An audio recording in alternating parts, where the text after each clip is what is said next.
Live from downtown Bakersfield, 23 ABC News Midday starts now. Good morning and thanks for tuning in to 23 ABC News at 11 a.m. I'm Mike Hart. And I'm Danielle Kernkamp. We're getting our first look inside the damage at Naval Air Weapons Station China Lake. Officials say the epicenter of the series of the recent quakes was on two faults located at the Navy base. This morning, 23 ABC was inside the gates at China Lake surveying the damage caused by those quakes, including last week's 6.4 and 7.1. You can see the damage inside Richmond Elementary, books strewn about and items knocked over. There was also damage at the base's chapel, the teen recreation center, and the commissary. The base is currently shut down, only open to essential personnel. And this afternoon, during a special meeting, the Kern County Board of Supervisors are scheduled to ratify the proclamation of a local emergency. County Administrative Officer Ryan Alsop issued the emergency Thursday following the 6.4 magnitude that hit the Ridgecrest area. Supervisors are expected to ratify the proclamation at 2 o'clock this afternoon.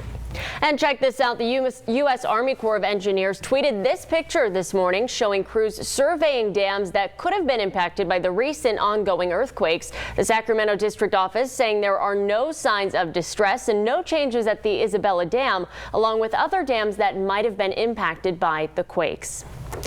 New details coming into the 23 ABC newsroom just within the last 30 minutes. The man shot and killed by Bakersfield police has been identified by the Kern County Coroner's Office. 36-year-old Anthony James Gonzalez was shot by BPD officers at around 2 o'clock this morning in the area of Nelson Street and University Avenue.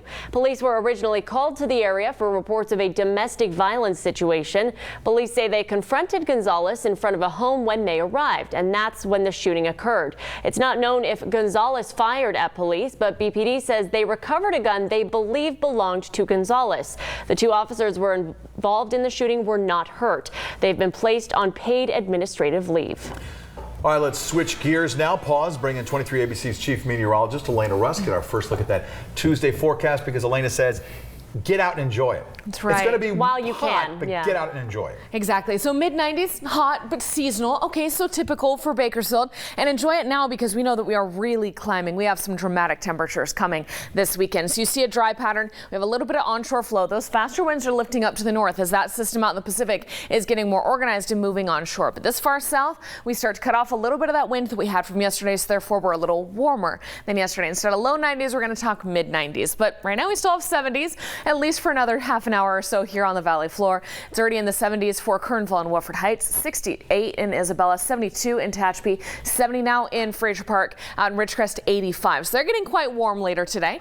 For us here on the valley floor, this 94 in Bakersfield is pretty close to our average of 96. You're going to see low to mid 90s for the rest of the valley. We're also trying to get some 90s up into the Kern River Valley this afternoon. Low 90s in Kernville and Isabella, low 80s in Glenville, Tehachapi, Lebec, Fraser Park. Still some 70s for your highs in BVS and PMC.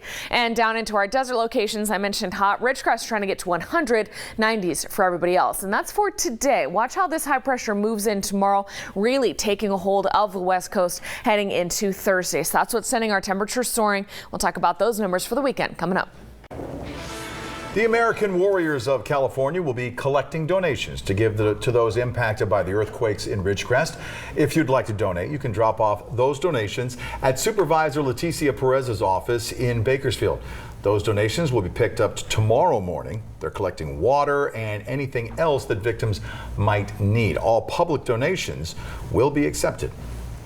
Anyone who takes the West Side Parkway from Truxton will need to reroute tonight. The westbound West Side Parkway on-ramp from Truxton Avenue will be closed tonight between 9 p.m. and 5 a.m. tomorrow. The closure is needed to remove the temporary walkway that was used to construct the barrier rail on the new Kern River Bridge, which crosses over the on-ramp. On Wednesday, during the same hours, the West Side Parkway eastbound off-ramp to Truxton Avenue is set to be closed for similar construction. During this time, Truxton Avenue will be closed in both directions between the westbound West Side Parkway on-ramp and Commercial Way. You can use either California Avenue or Rosedale Highway to detour around the closure. All lanes and ramps are expected to reopen in time for the morning commute. And looking to crack down on drunk drivers, BPD will conduct a DUI checkpoint in town tonight. The location will not be made public, but it will run from 6 p.m. to midnight. Officers will be looking for signs of alcohol and drug impairment, along with checking drivers for proper licensing. A new fitness studio is getting closer to opening. Orange Theory Fitness announced their grand opening date will be on August 16th from 5 to 7 p.m. at their studio on Stockdale Highway. There will be music, food, raffle prizes, and more. It's free and open to the public, and it's the last chance to take advantage of their discounted founders rates. The jury is continuing to deliberate, trying to decide whether to give the death penalty to a man convicted of killing a Florida nanny. Here's what's happening on Court TV. Good afternoon. I'm Yori Tuwalde. The penalty phase of the Scott Nelson murder trial is quickly coming to a close. Today on Court TV Live, the state wraps up its rebuttal case, and then it's on to closing arguments for the second time in this trial. Yesterday, Scott Nelson took the stand again. He wanted his defense attorneys to specifically ask him how being treated like an animal has affected him. Here's how that went down, with his own attorney objecting to his answer. After 25 years, if the jury sends me... And I'm going to object to non-responsive. I'm trying to respond. I'm going to overrule the objection at this point. If the jury is to send me to prison with life with no parole... And again, I'm going to object to non-responsive. I'll sustain the objection. How has your mental health been affected by your previous incarceration? I am a homicidal maniac. Nelson also told the prosecutor on cross-examination that he wants to be sentenced to death. The same jury that convicted him of murder will soon make that decision. That's the latest for now. Court TV will keep following all of the developments in this trial. Now back to you. Still to come here at 11 a.m., we have another recall alert to tell you about. Details on the Disney toy that's being pulled from shelves when we come back. Welcome back. Now to the latest on multi-millionaire Jeffrey Epstein's arrest on child sex trafficking charges. That's right. Federal prosecutors are asking him to be held without bail until trial due to his, quote, extreme wealth. ABC's Maggie Rulli has more. The fallout continues in the arrest of well-connected multi-millionaire and New York socialite Jeffrey Epstein. Appearing in federal court Monday, Epstein pled not guilty to charges that he trafficked dozens of underage girls at his massive Manhattan and Palm Beach mansions during a raid on his luxury New York City home. Authorities say they found a locked safe filled with compact discs, one allegedly labeled Young Miscellaneous Nudes 1, another titled Girl Pics Nude. If they found more pictures with children, if they found more evidence, that could be additional charges. According to the indictment, from 2002 to 2005, Epstein recruited girls to engage in sex acts with him, after which he would give the victims hundreds of dollars in cash. Some of his alleged victims say they've been waiting for this day. Just to hear that they're standing up for the victims, you know what I mean? It's just like so overwhelmingly it's past due. In 2007, Epstein faced a potential federal indictment in Florida on similar charges. Back then, he struck a plea deal, agreeing to serve 18 months, but serving just 13 in a county jail on state charges and registering as a sex offender. The Southern District of New York's position is that was a deal with the prosecutors in Florida. We are not bound by that deal. The U.S. attorney who authorized that deal in Florida, Alexander Acosta. He's now the Secretary of Labor. Today, calls for Acosta to resign are growing louder, from Senate Minority Leader Chuck Schumer. And House Speaker Nancy Pelosi called out the president in a tweet, claiming Mr. Trump knew about the controversy over the plea deal when he appointed Acosta to his cabinet. Prosecutors argue that Epstein should be held without bail, saying he owns 2 planes and spends much of his time abroad, and this makes him an extreme flight risk. Maggie Rulli, ABC News, New York. In other news, a Kentucky Democrat's ready to take on Senate Majority Leader Mitch McConnell in the 2020 U.S. Senate race. Amy McGrath, a retired fighter pilot, released a 3-minute campaign video to YouTube today. McGrath said McConnell, quote, has turned Washington into something we all despise, unquote. McGrath is running as a moderate Democrat, criticizing views of other Democrats who she classifies as too far left to take on issues like health care. When asked about McConnell's previous election success, she said, quote, this is a different race. McGrath was the first woman Marine to fly an F-18 fighter jet in combat. In her campaign video, she talks about how she and McConnell go way back. As a 13-year-old, she apparently wrote him a letter asking him to change the law that prevented women from taking part in those types of missions. She says, quote, he never wrote back. Should a person's text messages be responsible for someone else's actions? That's a question the Supreme Court may soon be tackling. Michelle Carter's lawyers have filed an appeal on her involuntary manslaughter conviction. A judge determined that Carter's text messages persuaded her boyfriend, Conrad Roy III, to take his own life. According to lawyer Daniel Marks, Carter did not cause Conrad Roy's tragic death and should not be held criminally responsible. The case has raised questions about free speech and the effect written or typed words have.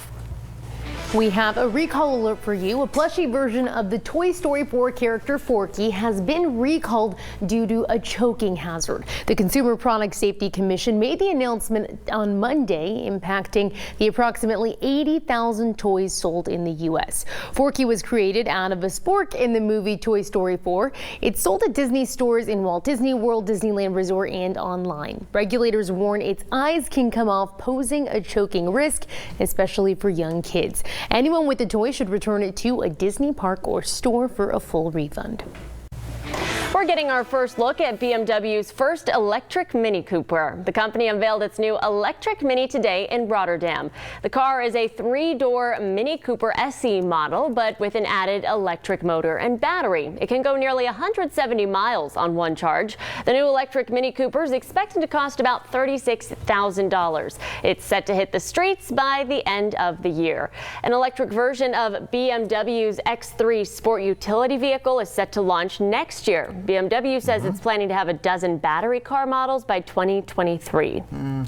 And Richard Branson is blasting his space tourism venture into a new frontier. The billionaire said he's planning to take Virgin Galactic public. Hundreds of people are already lined up to ride a short, high-speed trip aboard a Virgin Galactic space plane, agreeing to pay up to $250,000 a seat.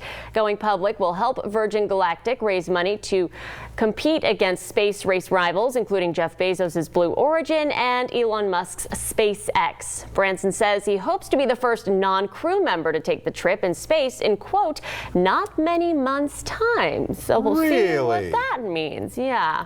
Can you loan me $250,000? Oh, yeah. And then when you get rich, you'll take me? Well, of course. Okay. I'm gonna live off your money, though. So. No, we'll all just go halfsies. Right. We'll go halfsies. And I love how he owns this, and he's hoping to be the first civilian to go. Right. Like, don't you just tell them? Don't you own the company? Yeah.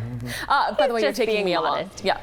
Here's a look at the snow up in Tahoe, or lack thereof. It continues to melt at those higher elevations. This is a web camera out of the Heavenly Resort area. And as all of this snow at the higher elevations continues to melt in the Sierra, it continues to fuel the waterfalls in Yosemite. Isn't that beautiful? So Yosemite Falls still going if you want to get out there and check it out. But as we head into the last of these summer months, you know that the last of the snow will melt and those falls will be shutting off here in a couple weeks. So we have the low 80s already in Arvin, Lamont, Taft, Maricopa. We've had some 100s so far this year. None today in the valley or the mountains, but some are trying to come on through. So enjoy this cool weather while we have it, because there's a storm trying to move on shore to the north, but it's going to get bumped out of the way by building high pressure from the east. Typically, storms for us go from the ocean all the way marching across the states, west to east. Instead, watch what happens. As this storm makes its move today, it stays offshore, and this high will retrograde, moving east into our region. It's going to sit here parked over the Four Corners region for the next couple days. Look at how it takes over our region,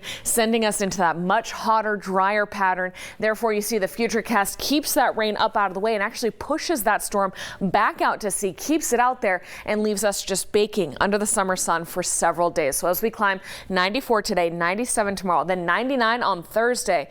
Average for this time of year is 96, turning to 97. So today and tomorrow pretty seasonal. 99, a little warmer, and then there are the 100s coming back on Friday. By Saturday, the long-range model is trying to get us to 106 here in Bakersfield on Saturday, 104 on Sunday.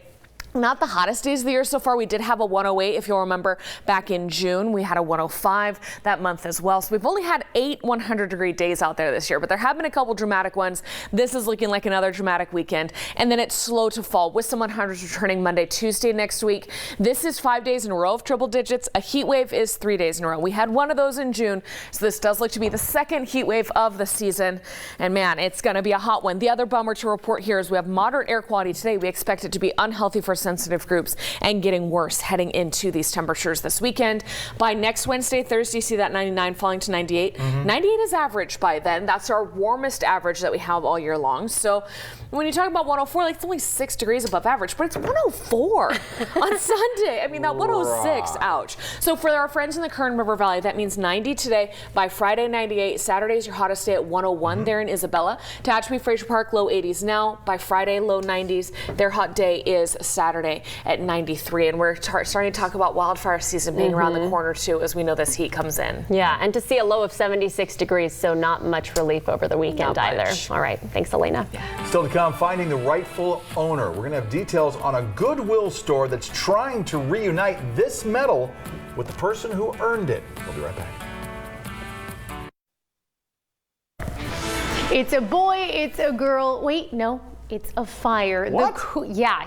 Queensland, Australia police have released a video of a gender reveal gone really, really bad. Take a look. The driver was performing a burnout. That's where you spin the car's wheels to cause smoke. And the smoke in this stunt was blue, indicating the expected baby would be a boy, until it started to turn into bright red fire. Yikes. This incident happened just last April, and police confirmed that no one was hurt, but they did charge the 29-year-old driver with dangerous operation of a motor vehicle. Not surprising. I hope his son doesn't grow up to pull off a stunt like this. If blue's a boy and pink's a girl, what is red? Trouble.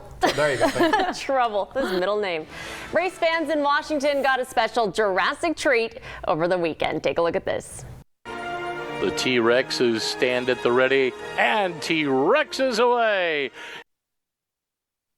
Emerald Downs took a break from racing its usual thoroughbreds to let some dinosaurs take the track, and people loved it a lot. There's their heads that go backwards. Video of the race has been shared on Facebook more than 260,000 times.